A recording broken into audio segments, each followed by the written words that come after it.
of করে দাম চলা মোটামুটি একটু রেডি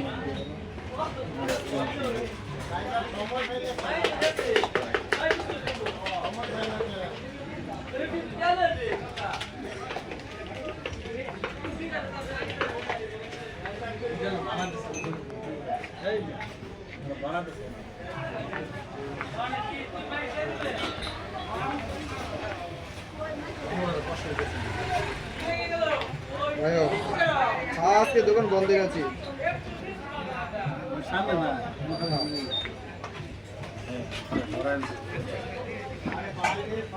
এখন তো শেষটা ম্যাচ আমরাও যাই আরেক জায়গায় কফি খেতে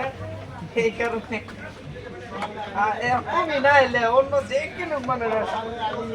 জানলাম আমরা অনেক জায়গায় কফি খেতে যাই চলেন যাই ওদিকে তো খায় সদীপ ভাই টান